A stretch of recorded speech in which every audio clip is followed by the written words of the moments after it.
y no estar sujeto a Cristo. Amén. ¿Y qué dice el 23? No, el 24 también. Marido, amad a vuestras mujeres, así como Cristo amó a la iglesia y se entregó a sí mismo por ella. Entonces, Cristo murió por la iglesia. Cristo ha muerto por la iglesia. Entonces, ¿cómo nos identificamos con la iglesia? Número uno, porque estamos sujetos a Cristo. Número dos, porque confiamos y estamos convencidos que Cristo murió por nosotros. Amén. Entonces, la palabra griega para iglesia en la Biblia es eclesía, que significa reunión o asamblea. ¿Qué vemos aquí? ¿Cuánto vemos? 1, 2, 3, 4, 5, 6, 7, 8, 9, 10, 11, 12. Es una asamblea, una reunión. Pero miren, el término iglesia como tal no es nuevo, porque en el Antiguo Testamento lo ocupaban el término eclesía para una asamblea, ya no, tal vez no era creyente o fuera una reunión política, lo que fuera, le llamaban iglesia. Pero nosotros la asociamos, o el término está asociado a la iglesia de Cristo, que es la reunión de los cristianos, a la asamblea de los cristianos. Y también tiene que ver como aquellos que fueron llamados a salir fuera. ¿Salir fuera de dónde? Del mundo. Y a reunirse con un pueblo cristiano para formar el cuerpo de Cristo. ¿Copiamos eso?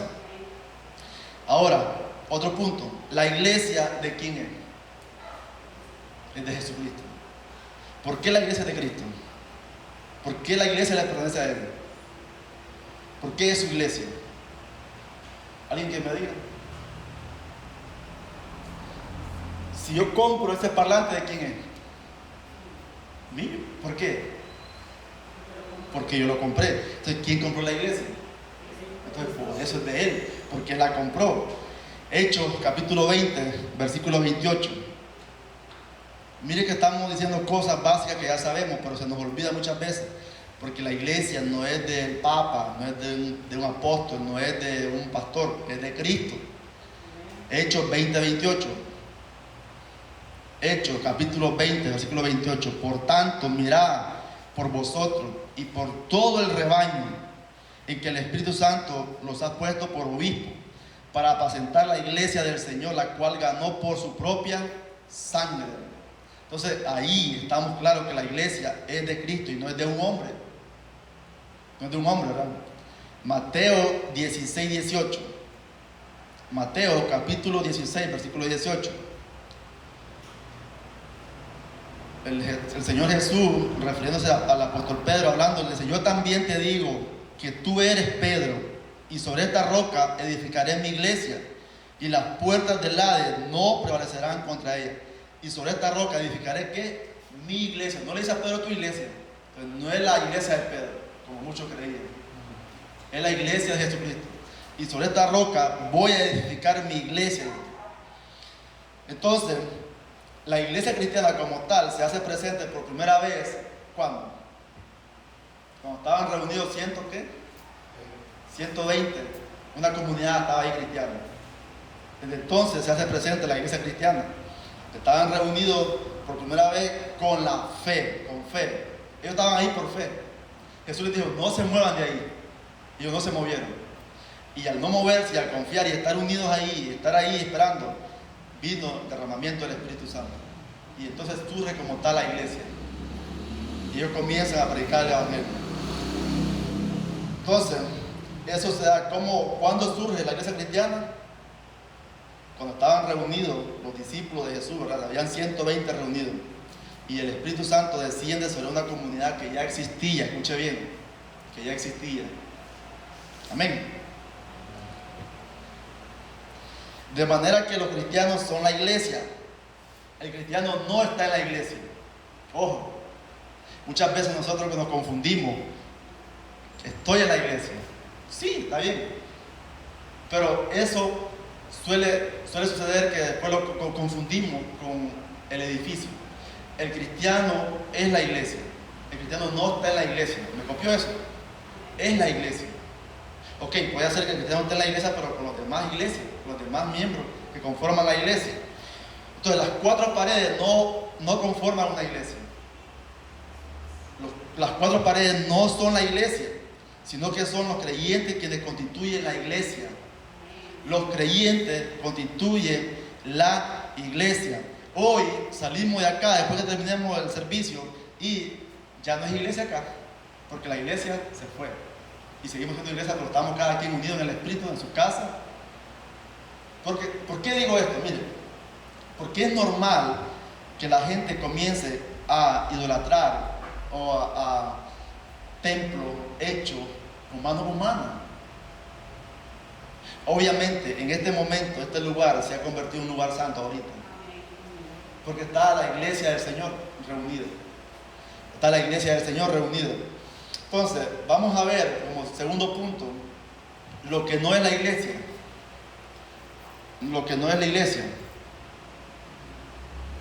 Número uno, no es un edificio, ya lo decíamos. Número uno, no es un edificio, sino vida comprometida a amar a Dios y servir a las personas en su nombre. No es un edificio, sino vidas comprometidas a amar a Dios y servir a las personas en su nombre. Poneme Hechos, capítulo 17, versículo 22.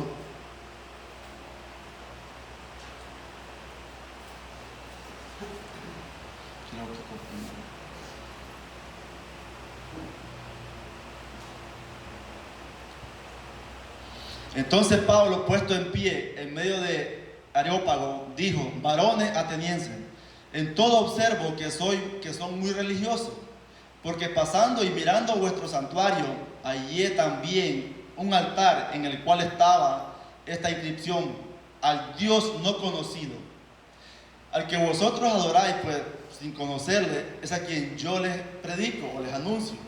El 24, el Dios que hizo el mundo y todas las cosas que en él hay, siendo Señor del cielo y de la tierra, ¿no habita dónde? Vamos todos juntos. No habita en templo hecho por manos humanas. Wow, esto es bien tremendo. Esto le vuela los sesos a todos los religiosos.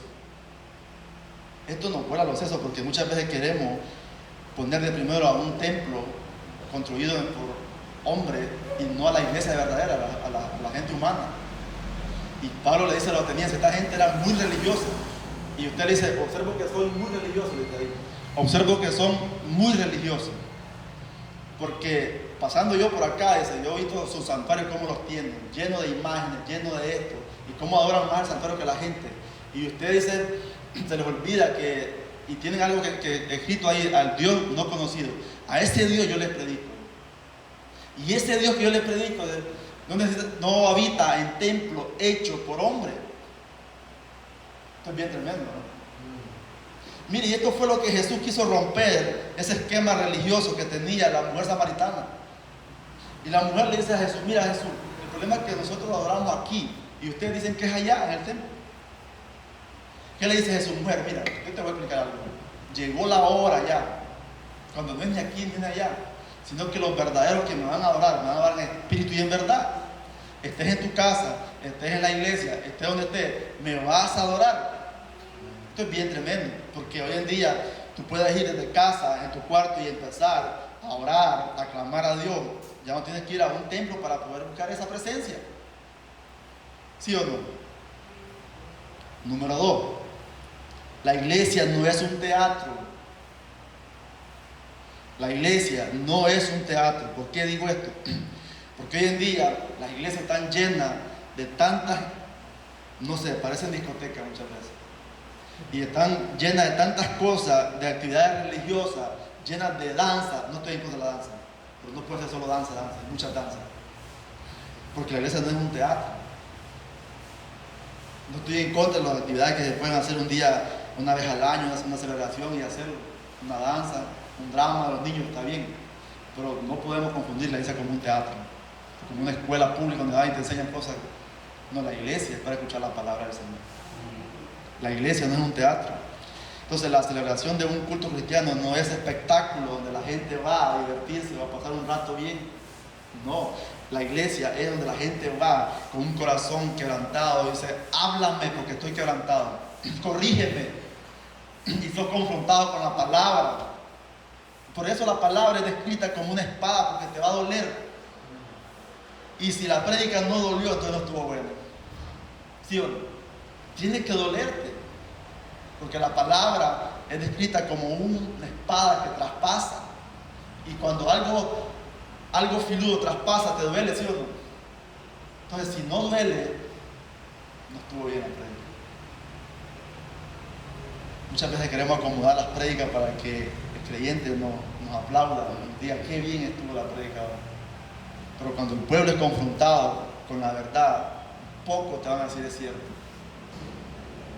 Pocos te van a decir estuvo buena la prédica. No, este tipo se lo vino a juzgar. Este brother viene como que él no peca. Número 3, no es un club social, lo sabíamos, ¿no? La iglesia no es un club social.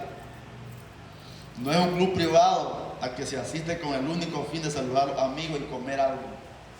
No, ¿verdad? La iglesia no es eso. Obviamente que podemos a través de ella desarrollar una relación fraternal, y también se pueden dar las comidas entre hermanos. Se puede dar un café entre damas, bien. Pero eso solo es un medio, no es el fin. ¿Me copió? Todo eso es un medio, pero no es el fin. Obviamente podemos celebrar lo que es cena del 24, de despedida de año, podemos hacer actividades, pero no es el fin de la iglesia. Todo eso es un medio. No está malo, pero no es el fin. ¿Copiamos? ¿Qué más? Hasta ahí vamos a quedar con eso, porque yo sé que usted ya sabe lo que no es iglesia y lo que es iglesia. Si usted lleva años en el evangelio. Quiero hablarte ahora, el siguiente punto, el tercer punto, sobre las metáforas bíblicas de la iglesia, o imágenes bíblicas de la iglesia. Digámoslo así mejor. Imágenes bíblicas de la iglesia. Imágenes bíblicas de la iglesia. Número 1, la iglesia es una familia. Wow, qué tremendo. La iglesia es una familia. Gálatas 6:10.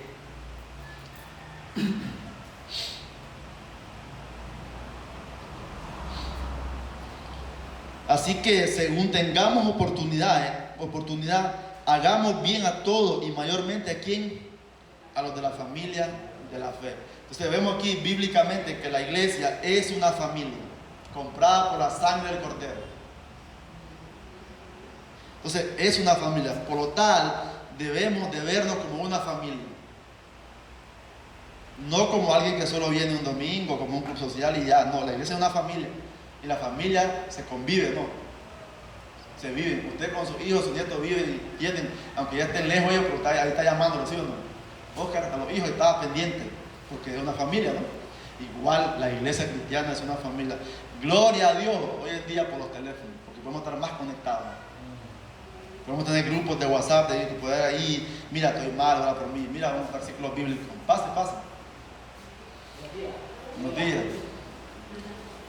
Y entonces la iglesia como tal es descrita como una familia. Como una familia. Vamos a ubicarnos en 1 de Timoteo, capítulo 5, versículo 1 al 2. Mira cómo Pablo le dice a Timoteo que vea a los demás creyentes. Fíjese bien esto. Vamos para allá.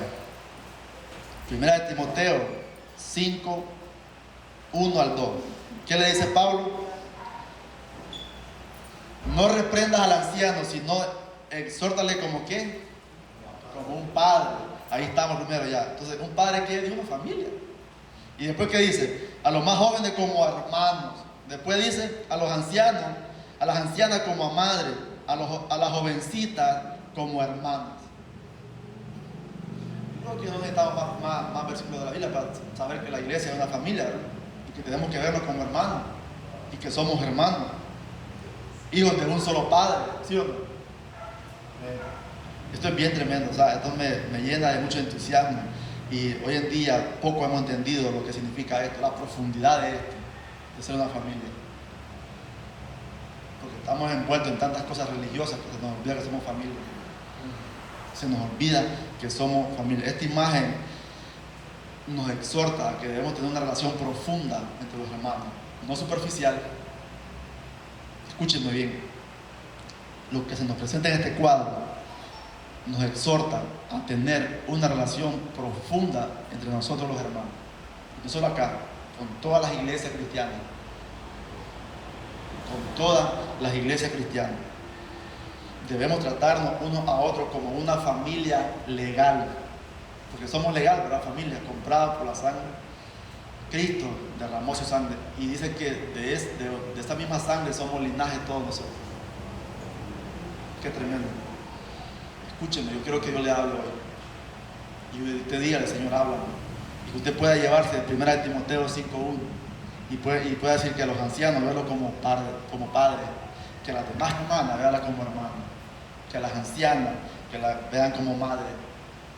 Si usted puede practicar esto y usted puede hacer énfasis en esto y poner su mirada en esto, usted va a tener un concepto diferente de lo que es la iglesia. Que la iglesia no es solo venir un domingo, ni un miércoles, ni un lunes. Que la iglesia se convive 24/7, porque somos una familia. Y la iglesia es importante, y muchas veces, o mucho más que una familia biológica. Perdón si ofendo con esto, pero es la verdad. Porque ¿saben qué? La iglesia es la familia de Dios. Y fuimos adoptados en esa familia de Dios, por precio de sangre. Quede viendo lo que tiene a la par, tú eres mi familia. Mira el que está al lado y dile, tú eres mi familia. Mira el que está al lado y dile, tú eres mi familia. Eres mi familia.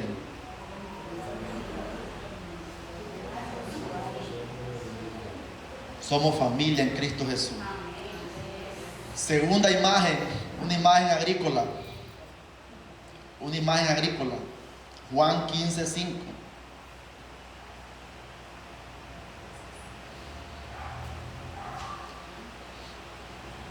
¿Qué dice Jesús? Yo soy la vid y ustedes son los pámpanos.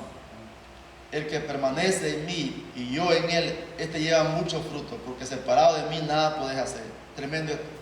Ya mirábamos que la primera metáfora es que la iglesia es como una familia, es una familia. Segunda metáfora es como una agrícola, es como algo agrícola, donde nosotros somos los pámpanos y Jesús es la vid. Y también se acuerda con aquella discusión que tuvo la iglesia de Corintios, donde la gente decía, bueno, que yo soy de Pablo, que decían los demás que yo soy de Apolo. Y Pablo dice, miren, ustedes no son ni de Pablo ni de Apolo, ustedes son de Cristo Jesús. Y Apolo es el que riega. ¿Qué riega? Planta, ¿no? El que planta otro y otro es el que riega, pero todos le pertenecemos a Cristo Jesús. Entonces estaba hablando de un plantío. Entonces es descrita como una imagen agrícola.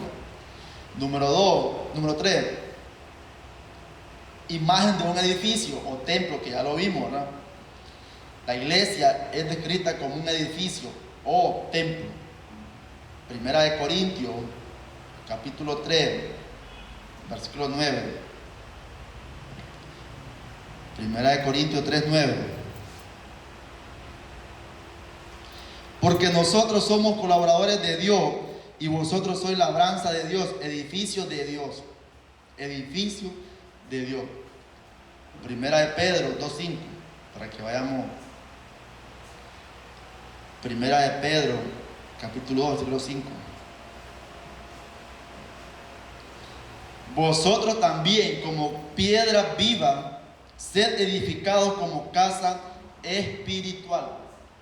Mire cómo lo dice Pablo en 1 Corintios, no lo pongamos. Ahí estamos, como edificio de Dios. Pero después Pedro es más específico, dice, vosotros también como piedras vivas, sed edificados como casa espiritual. Y él ya dice espiritual, no físico.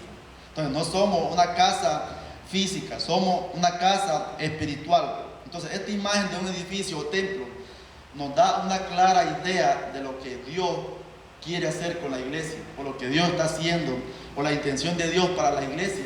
¿Por qué? En el Antiguo Testamento, en el templo, es donde Dios mostraba su gloria, es donde Dios daba su presencia, ¿sí o no? Ahí habitaba en el templo. Él es donde mostró su gloria al mundo. Y ahí por eso el salmista muchas veces que oraba y cuando estaba fuera del templo, extrañaba el templo. Y él decía, es mejor estar en tu casa que 1000, algo así, no recuerdo muy bien eso. Es mejor estar un día en tu casa que 1000 años fuera, así dice. Porque en ese tiempo la presencia de Dios habitaba en el templo. Pero hoy en día, ¿dónde habita la presencia de Dios? Amén. Somos casa espiritual, morada del Espíritu Santo. Y ahí se manifiesta. Ahora Él está mostrando su gloria a través de la iglesia, por medio del Espíritu Santo, morando en nosotros. ¿Lo copió? Ahora Él está mostrando su gloria a través de la iglesia, por medio del Espíritu Santo. Aún decía el apóstol Pablo que aún los ángeles están aprendiendo de la iglesia del Señor. Esto es bien tremendo, ¿sabes? Cómo Dios muestra su gloria, cómo Dios muestra su misericordia, su perdón a un montón de gente pecadora. Aún los ángeles están sorprendidos por esto, están aprendiendo de esto. Por último, la iglesia es descrita, o la imagen es como el cuerpo de Cristo. Otra metáfora, el cuerpo de Cristo. Efesios capítulo 1, versículo 22 al 23.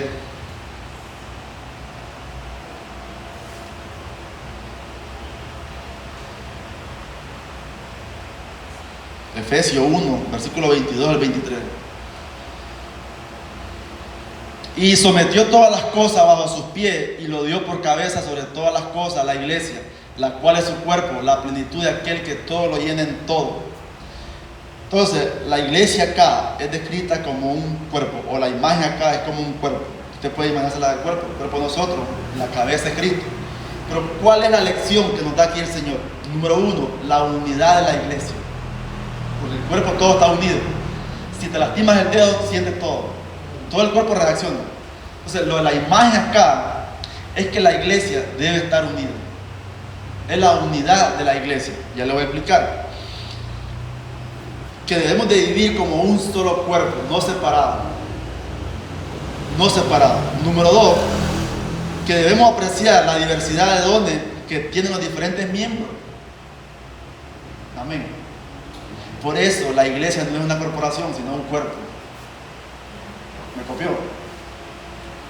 Por eso la iglesia es un cuerpo y no una corporación. Porque mire, en la iglesia cada miembro desarrolla su función. Porque la mano no quiere ser oído, ¿verdad? Entonces cada uno ha entendido su función en el cuerpo de Cristo. Y no está ansioso ni envidiando al otro por un puesto. Porque el pie no envidia a los brazos, ¿verdad?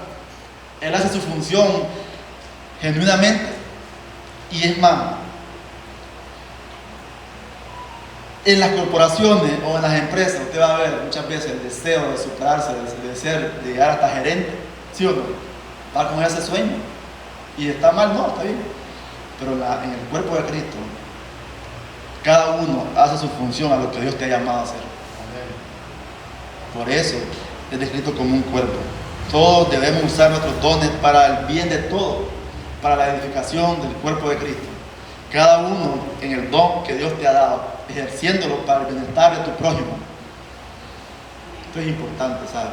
También que cada uno de nosotros en el don o la gracia que Dios nos ha dado podamos usarla para edificar la iglesia de Cristo. La iglesia de Cristo o la novia de Cristo es la ayuda idónea de Cristo. La esposa, aquí está hablando así, doña Almaír, ¿es la ayuda idónea de quién? De Don Oscar. La novia de Cristo es la ayuda idónea de Cristo. ¿En qué sentido? Tiene que vivir para glorificar a Cristo. Tiene que vivir para dar testimonio de Cristo. La iglesia tiene que llevar la misión de Cristo y en eso es ayuda idónea de Cristo. Tiene que vivir para cumpliendo la misión de Cristo, para que su nombre sea exaltado. Bueno, ¿qué más? Quiero hablarte de la otra característica de la iglesia. Ya dejamos la imagen. Ahora vamos con la iglesia visible e invisible. Cuando escuchamos este término de iglesia visible e invisible, ¿A qué se le viene o qué piensa usted en esto? Miren, hay dos maneras de definir esto. Muchos lo definen como la iglesia invisible, como el conjunto de todos los creyentes a nivel mundial y de todos los tiempos. Que no podemos verlo donde están ellos, pero sabemos que están congregándose en tal lugar, ¿sí o no?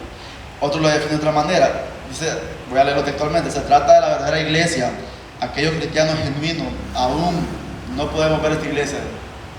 ¿Por qué? Porque dicen que es la iglesia que está formando el Señor, donde Dios sabe quién es su iglesia, pero yo no puedo saber, un ejemplo, si Víctor como iglesia va a ser salvo. Yo no puedo estar en su corazón, ¿sí o no? No, tampoco tengo la moral para decir, este no va a ser salvo, o este va a ser salvo. Entonces Dios está construyendo una iglesia, pero donde Él sabe quién es su iglesia, una iglesia invisible, que es la Nueva Jerusalén, ¿verdad? Entonces, esa iglesia todavía no la podemos ver. Como humanos, no podemos saber el estado de los corazones de los humanos, ¿verdad? Yo no puedo saber qué hizo usted en la mañana en la casa, si peleó, si golpeó, si todo, no puedo saber yo eso. Entonces, como humanos no podemos determinar eso.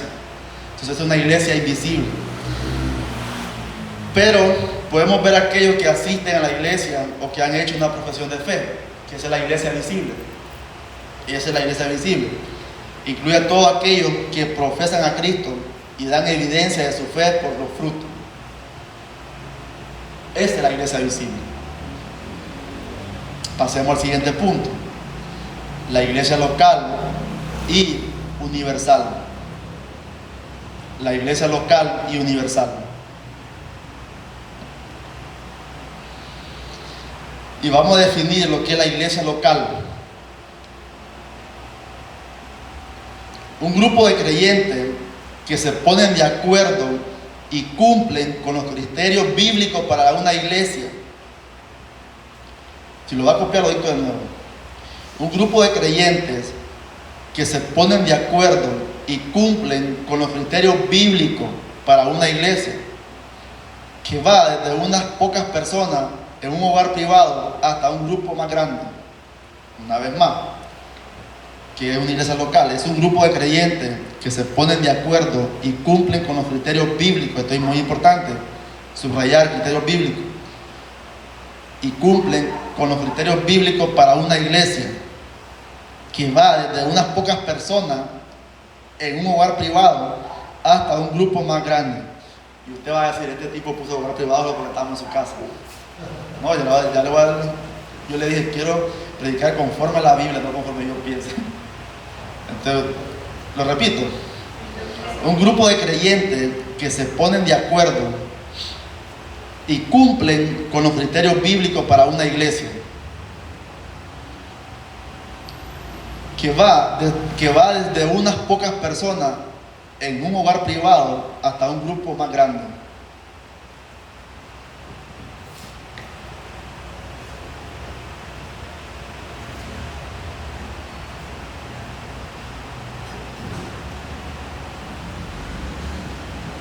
Vamos a ubicarnos en Primera de Corintios. Primera de Corintios, capítulo 16, versículo 19. Escuche que le dije, ¿verdad? En un hogar privado, pues no lo dije por la casa de nosotros. Primera de Corintios 16, 19. Las iglesias de Asia, escuche cómo dice Pablo, ¿qué significa las? No la. Plural, la iglesia universal. Os saludan. Ahí está, hay un punto, ¿verdad? Aquila y Priscila, con la iglesia que está ¿dónde? En su casa. Un hogar privado, ¿verdad? Incluimos ahí, te digo que no es mi casa. No lo puse por mí, ni por conveniencia, sino porque es bíblico. Aquila y Priscila, con la iglesia que está en su casa, os saludan mucho en el Señor. Otro para Romanos 14, 16. No, Romanos 16, 4. Romanos 16, 4 al 5.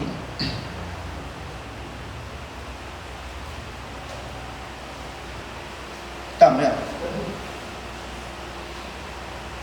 que expusieron su vida por mí, a los cuales no solo doy gracias, sino también toda la iglesia de los gentiles. Una vez más, todas las iglesias. Escuchen que dice todas las iglesias. Pero después dice, saluda también a la iglesia. Y ya no dice a las iglesias. Saluda también a la iglesia de su casa. ¿De quién está hablando? Una casa también. A la iglesia de su casa. Saludar a Epeneto, amado mío, que es el primer fruto. Bueno, vamos por allá. Otro. Filemón solo tiene un capítulo. Filemón, versículo 2. Filemón,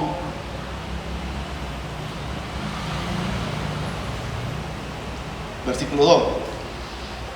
¿Qué dice? Y a la amada hermana Apia y a Arquipo, nuestro compañero de milicia, y a la iglesia que está ¿dónde? En su casa. Entonces, ¿aplica o no aplica la definición de lo que acabamos de leer? Un grupo de creyentes que se ponen de acuerdo y cumplen con los criterios bíblicos, importantes bíblicos, para una iglesia, que va desde unas pocas personas en un lugar privado hasta un grupo de creyentes más grande. Y a la amada hermana Apia y a Arquipo, nuestro compañero de milicia, y a la iglesia que está en tu casa.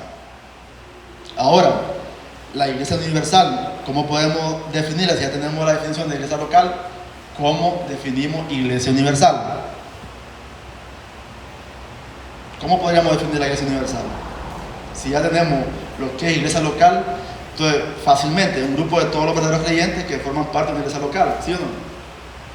Pero escuche bien, un grupo de todos los creyentes verdaderos, una vez más, verdaderos creyentes, que forman parte de una iglesia local. Amén. Entonces, somos una iglesia local, pero también formamos parte de la iglesia universal. Vamos a leer Hechos 9:31. Hechos 9:31.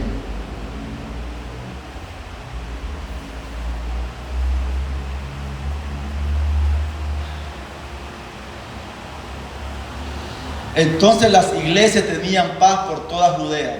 Lo que quería ahí resaltar es que entonces las iglesias, hablando en términos generales, en términos plural, como refiriéndose a todas las iglesias que conforman la iglesia universal, cada iglesia local que está conformada por un grupo de creyentes que han sido bautizados, unidos al cuerpo de Cristo, forman parte de la iglesia universal. Por eso no podemos vivir aislados de otras iglesias. Copio esto, porque muchas veces le ponemos pero a otras denominaciones. Y hay iglesias que sufren de esto, que se creen que ellos tienen la verdad nada más. Y que se creen que solo son iglesias y que no ven como otros hermanos como iglesia. Obviamente, si está fuera de las enseñanzas bíblicas o de la doctrina bíblica, ya estamos negando la Trinidad, o estamos haciendo cosas que no están en la Biblia, no podemos llamarlo iglesia, ¿verdad? No podemos llamarlo iglesia. Ahora, por eso los testigos de Jehová no se llaman iglesia, ellos mismos se llaman organización de los testigos de Jehová o congregación, pero ellos se llaman organización. Y un día yo le dije a mi suegro eso, que él es testigo de Jehová. Desde ahí ustedes están mal. Yo le hablé así, porque él me dijo que estamos mal nosotros, porque ustedes tienen todas las enseñanzas de los católicos. Yo le digo, partamos de que ustedes desde el punto de vista como iglesia están mal, porque acabamos de leer lo que es iglesia. ¿Qué dice ahí? Entonces las iglesias, toda la Biblia habla de iglesia, ellos no se llaman iglesia. Desde ahí vemos que están mal, porque no se llaman iglesia. Ellos se ven como una organización de los testigos de Jehová. Entonces decíamos que somos una iglesia local, pero también formamos parte de la iglesia universal. Amén. Universal. Fuimos adoptados por Dios para formar parte de la familia de la fe, de la iglesia de Cristo Jesús, la cual compró. Y entonces estamos unidos y incorporados a los demás hermanos, pero en Cristo Jesús. Nuestra unión es en Cristo Jesús. Miren, somos un cuerpo mucho más importante de lo que pensamos. Muchas veces no le prestamos mucha importancia, no le damos mucha importancia al cuerpo de Cristo, pero somos un cuerpo mucho más importante de lo que usted piensa. El cuerpo de Cristo es tan importante. Tenemos una misión mucho más importante de la que a menudo reconocemos. Tenemos una misión, como hablábamos ayer, ¿se acuerdan? ¿Cuál es la misión de la iglesia? Entonces tenemos esa misión que es mucho más importante de la que a menudo reconocemos. Obviamente reconocemos que es importante la iglesia, que la misión es importante, pero no le damos mucho peso a eso a veces. No le damos mucha importancia a eso. ¿Y cuál es esa misión? ¿O cuál es?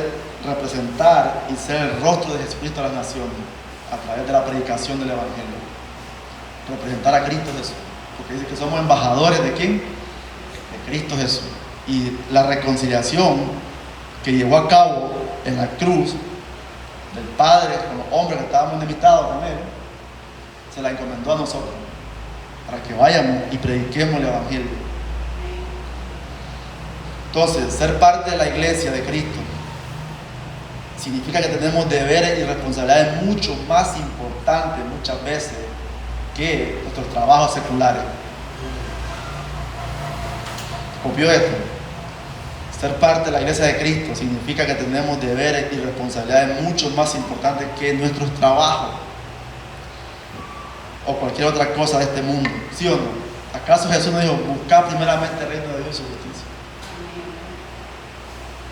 ¿Acaso no dice Pablo en Colosenses capítulo 3, el versículo 1, 2 y 3, que dice, poner la mirada en las cosas que está arriba y no en lo terrenal? Siempre hago hincapié en esto. Cuando te pregunto, ¿y tú qué eres? Bueno, soy cristiano. No, pero ¿qué te dedicas? No sé, preguntan a qué me dedico aquí en la tierra. Bueno, soy ingeniero, soy negociante, soy esto, soy lo otro, está bien. Pero de entrada somos cristianos. Amén. Gloria a Dios por eso. Somos cristianos. Que decía, como decía el apóstol Pablo, yo no me avergüenzo del Evangelio, porque es poder de Dios. ¿Cómo te vas a avergonzar del Evangelio después que un tipo que estaba condenado al infierno, estaba encerrado en una religiosidad, en una religión, un tipo que azotaba a la iglesia? Cuando Pablo dice que azotaba a la iglesia, no es que venía a los cultos, no es que donde había alguien que era cristiano, lo sacaba. Donde estaban reunidos, lo sacaba. Sí, no había, dice, ¿cómo yo me voy a avergonzar si ahora toda esa ceguera espiritual se fue? Hoy yo puedo ver cada paso que doy. Voy camino al cielo por la misericordia de Dios, porque Él es bueno.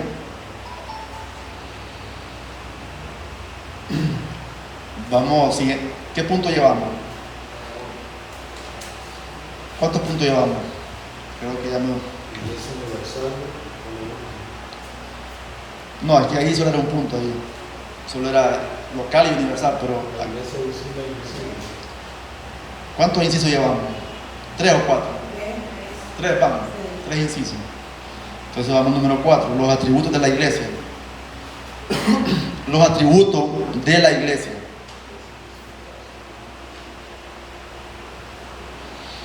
Escuche, ¿cuántos acá han escuchado el credo de Nicea?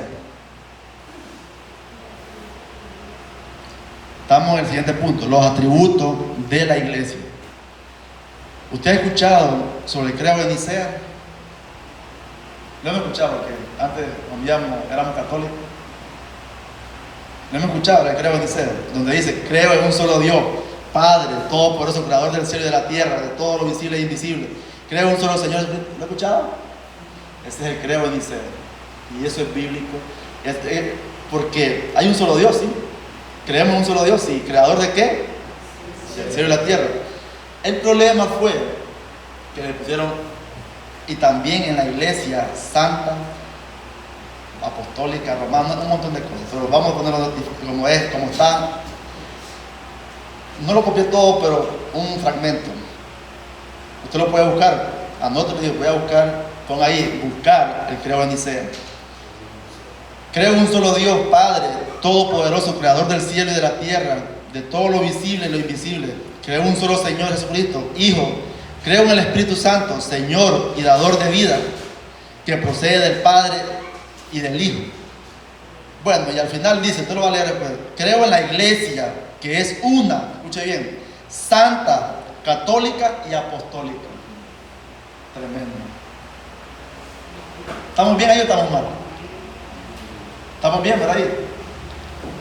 Dice al final, creo en la iglesia, que es una, que es santa, que es católica y que es apostólica. ¿Estamos bien? ¿No le suena raro ahí? ¿Qué le suena raro ahí? Creo en la iglesia, que es una, es santa, es católica y es apostólica. Entonces, los atributos de la iglesia son que una, que es santa, que es católica y que es apostólica. Entonces, el término acá, católica, tiene que ver con universal. ¿Se acuerdan que yo una vez dije, cuando estábamos allá, expliqué esto? No es que sea católica romana. Que el término católica es universal, entonces no se confunda ahí. Un poco de cómo que no somos católicos. Sí, somos católicos, pero no romanos. Somos universal. Entonces, la iglesia, los atributos son 4. Es una sola. No hay muchas iglesias, ¿verdad? Hay locales, pero es una sola iglesia que está unida, que es santa, que es, ya no pongamos la católica, pongamos universal para que no se confundan. Universal y apostólica. Vamos a ir definiendo punto por punto. Número 1, la iglesia es una. Efesios capítulo 4, versículos 4 al 6. La iglesia es una. Un cuerpo, un espíritu, una misma esperanza, un Señor, una fe, un bautismo, un Dios y un Padre de todo. Entonces la iglesia es una. ¿Sí o no? La iglesia es una. Efesios 4:4 hasta el 6. Un cuerpo, un espíritu. La iglesia tiene solo un espíritu, ¿sí o no? Tiene un solo cuerpo. También tiene una misma esperanza. No hay más esperanza, solo una. ¿Qué más? Un Señor, ¿verdad? No tiene otro Señor. ¿Qué más? Una fe, un bautismo. Ahí está. Solo estoy. Estamos en Efesios 4:4, ¿verdad? No se me perdieron ahí. La iglesia es una. ¿Por qué? ¿Por qué una la iglesia? Porque es un solo cuerpo, porque hay un solo espíritu, porque hay una sola esperanza, porque hay un solo Señor, una sola fe, un bautismo, un Dios y un Padre de todo. Resumido, la iglesia como tal es uno. Y la unidad de la iglesia significa su unidad en Jesús. Su unidad en Jesús. Usted lo puede leer cuando llegue a casa. Juan 17:23. O si lo ponemos ahí, Víctor, rápido. Juan 17:23. Que la unidad de la iglesia significa su unidad en Cristo Jesús. ¿Qué dice Jesús? Es de la oración sacerdotal, para que la copie y lo ponga ahí. Ya sabes que Juan 17 es eso. Yo en ellos y tú en mí, para que sean perfectos en unidad, para que el mundo conozca que tú me enviaste y que los has amado a ellos como también a mí me has amado. Nos quedamos con lo primero. Yo en ellos y tú en mí, para que sean perfectos ¿en qué? En unidad. Entonces, eso significa la unidad de la iglesia. ¿Me copió? La pregunta clave aquí: ¿por qué las iglesias se dividen en denominaciones? Esa es una buena pregunta. ¿Por qué hay tantas denominaciones si la iglesia es una? ¿Por qué hay tantas denominaciones si la iglesia es una? Bueno, sencillo, porque los cristianos somos falibles. La palabra de Dios es perfecta, leída por hombres imperfectos. Y los cristianos fallamos, somos falibles, no somos infalibles. Y, ¿qué más? Difieren en cuestiones doctrinales. ¿Estamos de acuerdo en eso? Que diferimos en cuestiones doctrinales. Pero pienso que eso es de importancia secundaria. Y por eso la unidad del cristiano es espiritual y no denominacional. Eso es importante. La unidad del cristiano es espiritual y no denominacional o de una denominación. No puede ser por una organización nuestra unidad, porque si no, nunca vamos a tener unidad. ¿Sí o no? En el concilio de pastores de acá del Viejo, siempre cuando vamos nos reunimos, siempre tratamos de tocar doctrina. La gente, como que, un ejemplo, cuando son los cultos unidos, si el presidente de la asamblea, el presidente del CNP dice, bueno, nadie puede traer pantalón, porque yo no soy parte de esa doctrina, de esa enseñanza. Él no dice así. Una vez trajo unos predicadores de Estados Unidos para un culto unido y él dijo que sea el mensaje cristocéntrico. Pero aquí hay de muchas denominaciones. Entonces tratamos de que la unidad sea espiritual, ¿me entendió? En el concilio de pastores, que sea espiritual. Por eso es importante eso. Número 2, la iglesia es santa, decíamos, ¿verdad? La iglesia es santa, número 2. La iglesia es purificada por la sangre de Cristo. No es nuestra justicia que nos hace santos. No es nuestra justicia que nos hace santos. Somos santos porque Cristo es santo. La novia es santa porque el novio es santo. ¿Sí o no?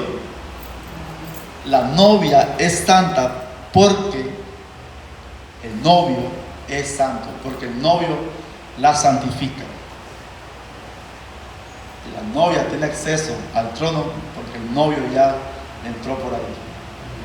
Eso es bien tremendo. Por eso en otros países la mujer casada lleva el apellido de ¿quién? Del esposo. Entonces, usted es santo porque Cristo es santo, porque su esposo es santo, porque su novio es santo. Por eso es santo.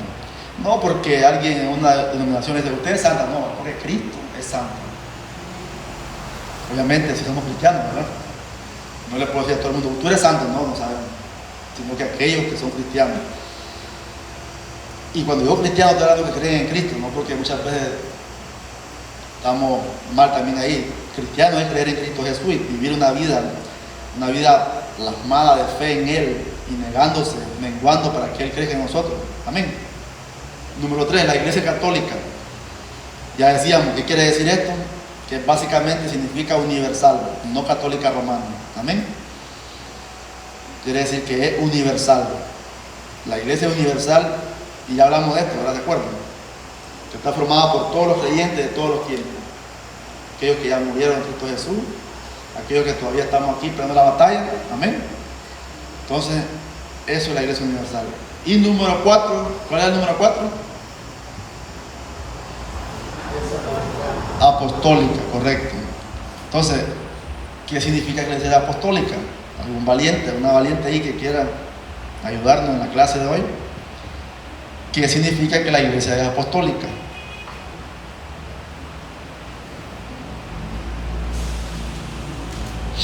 Porque mire, también, ¿por qué le digo esto? Porque hay mucha gente que creen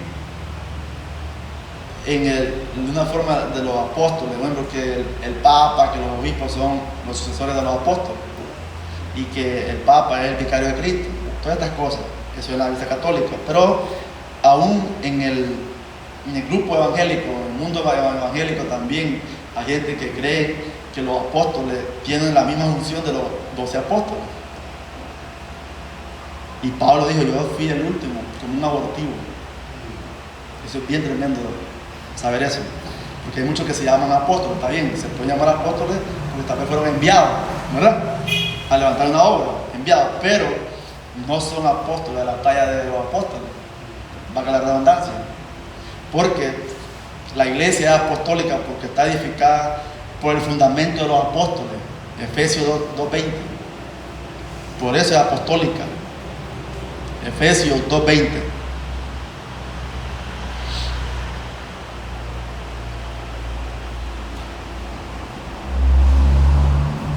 Edificado sobre el fundamento de los apóstoles y profetas, siendo la principal piedra del ángulo Jesucristo mismo.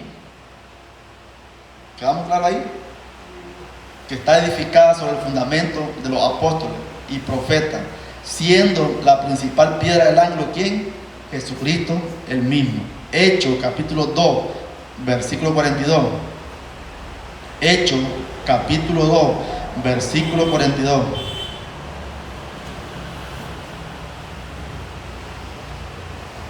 Dice así: y perseveraban en la doctrina de ¿quién? De los apóstoles, en la enseñanza de los apóstoles, por eso es apostólico. Después a los otros de la comunión unos con otros, en el partimiento del pan y en las oraciones. Pero lo que quería resaltar es eso, que la iglesia es apostólica por eso. Entonces los apóstoles fueron comisionados por Jesús.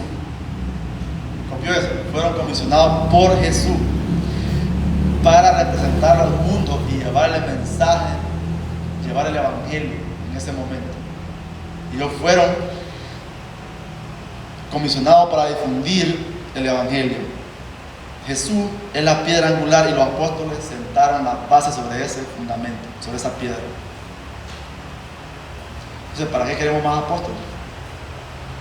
Ahora hay pastores que pastorean, maestros que enseñan sobre eso, pero ya todo fue sentado. No se puede edificar sobre varios fundamentos, ¿verdad? O sobre varias bases, ya hay una sola base, un solo fundamento. Y sobre ese fundamento fue que se edificó la iglesia. Amén. Jesús es la piedra angular y los apóstoles sentaron las bases sobre él. Y eso es sobre cómo la iglesia se sostiene, sobre esa enseñanza, sobre esa doctrina. Es sobre esta base y enseñanza que la iglesia se sostiene. Amén. No hay otra más. Es esa. La iglesia, queridos hermanos que vinieron hoy, la iglesia es de Cristo. Él murió por ella. Él la fundó. Él la edificó. Él la está dirigiendo. Él la está dirigiendo. Escuche bien. Ahora, Él dirige su iglesia. Le pertenece a Él. Él la fundó. Él la compró con su sangre. Es de Él. No es de líderes, no es de los pastores, no es de ninguna otra persona, es de Cristo Jesús. Y como tal, también los pastores van a dar cuenta por cómo fueron guiando o fueron pastoreando la iglesia por la cual Cristo derramó su sangre santa, preciosa. Cada uno va a dar cuenta por eso. Y también usted, no solo los pastores. ¿Cómo formó parte del cuerpo de Cristo? La iglesia como tal es una, decíamos, y debemos trabajar en pos de eso, en la unidad de la iglesia. Los demás cristianos que están en otras iglesias también son nuestros hermanos, son cristianos, fueron comprados por la sangre de Cristo. No tenemos que verlos como gente que, no, solo nosotros. Obviamente fueron muchos los llamados, ¿no? Pero pocos los escogidos, pero no sabemos quiénes son todavía los escogidos, no los vemos a todos los escogidos. Yo puedo tener mi fe, mi convicción de que, bienvenido, de que soy salvo, porque por fe somos salvos, ¿no? Pero no estoy, yo sé que soy una persona que peca con frecuencia, que se desvía muchas veces, que soy débil, que vienen pensamientos malos a mi cabeza, que muchas veces trato mal a mi esposa, que muchas veces no corrijo a mí como debo corregirla, que llevo asuntos que tal vez no son los de un cristiano muchas veces. Pero ¿por qué voy a ser salvo? No por eso, sino porque Cristo me compró con la sangre de Él y es su justificación puesta en mí que me hace justo delante de Dios. ¿Por qué digo esto? Porque muchas veces, ok, pequé y después ni modo, pequé, ya no soy salvo. Pero ¿y para qué es un arrepentimiento? Para que vayamos en arrepentimiento, porque tenemos un abogado en el cielo que nos defiende delante de un acusador que está todo el tiempo acusándonos delante de él. Un ejemplo, mira a Víctor lo que está haciendo, mira a doña Ruth lo que está haciendo. Satanás, mira esto, mira lo otro, mira el pecado. Por eso debemos ser transparentes delante del Señor y venir con un corazón contrito y humillado como David. Contra ti he pecado, perdóname, me siento sucio, lávame, límpiame. Pero confesar nuestros pecados. Recuerdo la prédica hace como la semana anterior que decíamos que el problema no es el pecado, el problema es un pecado no confesado y arrepentido. Porque el cielo va a estar lleno de gente pecadora, ¿sí o no? Pero arrepentidos y convertidos. Y el infierno va a estar va a estar lleno de fariseos que se creyeron, wow, yo soy salvo, yo soy esto, yo soy lo otro. Se creyeron la criminal de la religión. No, pero el cielo va a estar lleno de gente que pecaron, de pecadores, de viles pecadores, de gente que mató, de gente que robó, pero gente que conoció a Cristo, que es la salvación. Una vez más, cuando Cristo entra en la casa de Zaqueo, ¿qué le dice? Zaqueo, la salvación ha venido a tu casa, la salvación soy yo. La salvación no es una iglesia física, la salvación no es un pastor, no es un papa, no. La salvación es Cristo Jesús. Y tu vida eterna está ligada a Él. La iglesia no es una agencia de boletos al cielo tampoco. Copia eso. La agencia no es una agencia de boletos al cielo, no vende salvación. Escúchenme, la salvación es Cristo Jesús. Y cuando tú eres salvo, tú eres injertado en la familia de la fe, en una iglesia. Pero obviamente en la iglesia se predica el evangelio y muchos pueden ser salvos por la predicación del evangelio, pero tú puedes ser salvo en la calle a través de alguien que te predicó el evangelio y después sos llevado a una iglesia. ¿A qué? A ser edificado. La iglesia no vimos como tal, pero lo vamos a ver más adelante en otra enseñanza, la función, la misión de la iglesia como tal. Pero adelantando, la iglesia como tal para nosotros es el lugar donde crecemos, ¿sí o no? Es el lugar donde crecemos, donde ponemos a prueba nuestros talentos, donde ponemos a prueba de verdad, si somos cristianos de verdad. Porque si, un ejemplo, si el ladrón en la cruz no hubiese muerto ese día, después de ahí que fue salvo, tenía que ir a una iglesia, ¿sí o no? Tenía que congregarse con los demás cristianos. Pero ese día no tuvo la oportunidad más, porque ese día se salvó y después, desde hoy estarás conmigo en el paraíso. Ya no tuvo la oportunidad de una iglesia ni ser bautizado, pero conoció la salvación que es Cristo. Cristo. Entonces, la iglesia es el lugar donde tú pones en práctica tus talentos y donde puedes desarrollar el fruto del Espíritu: amor, paz, paciencia, mansedumbre, benignidad, templanza. Amén. Qué importante que usted pueda tener discernimiento del Espíritu Santo y poder comprobar y poder meditar en cada enseñanza que usted escucha, ya sea en las redes, ya sea en una iglesia local, y poder usted decir, bueno, esto no está conforme a la Biblia, esto es bíblico, esto no. Porque eso le va a ayudar a usted de no andar en lugares equivocados escuchando palabras que tal vez son pensamientos de hombre o filosofías de hombre. Porque hay mucho en la red ahí. Hay un japonés, no sé cómo se llama ese hombre, pareciera como él enseña, él hace, da consejos, pero nada que tiene que ver con la Biblia. Entonces, este es el libro profético más seguro que tenemos, y la iglesia debe estar enseñando lo que la Biblia enseña. ¿Se acuerdan lo que dijimos? Que la iglesia se sujeta a esto. No la Biblia de la iglesia, no es la Biblia a la iglesia se sujeta a la Biblia, y la iglesia debe enseñar lo que dice la Biblia. Porque muchas veces queremos decir, no, es que la iglesia determina qué va a enseñar. No, es la Biblia, es esto. Así que vamos orando para ser despedidos, y espero que de verdad hayan sido edificados con esto. Quizá más adelante vamos a seguir con para qué es la iglesia, las funciones de la iglesia. Padre, te damos gracias por tu palabra, Señor. Gracias por permitirnos, Señor, hoy enseñar sobre lo que es una iglesia, Señor, porque muchas veces estamos equivocados lo que es la iglesia, Señor, y quieren mentirnos, quieren meternos en miedo, Señor. Hoy entendemos lo que es una iglesia, Señor. Gracias te damos, Señor, por abrir nuestros ojos, por abrir nuestro entendimiento, Señor. Gracias porque somos santos, porque tú eres santo, Señor. Tú nos has santificado con tu sangre, tú nos has lavado, Señor, con la sangre del Cordero, Señor.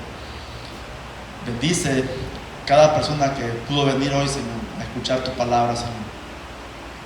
Y oramos, Señor, por aquellos que aún no te conocen, Señor, que tú puedas traer convicción de pecado a ellos, que puedan conocerte, Señor, que tu Espíritu Santo les revele a Cristo Jesús en sus corazones, que es el dador de la vida, que es el que salva, que es el que santifica, que es el por el cual vamos a llegar al cielo, por su justicia. Te pedimos, Señor, por aquellos que tú has escogido, que todavía no han sido salvos, Señor, que puedan escuchar el Evangelio y puedan ser salvados, Señor, puedan ser rescatados del camino que andan, Señor. Porque tú veniste a buscar aquello que se ha perdido, Señor. Gracias te damos, Señor. Llévanos con bien a nuestros hogares en el nombre de Jesús. Amén y amén.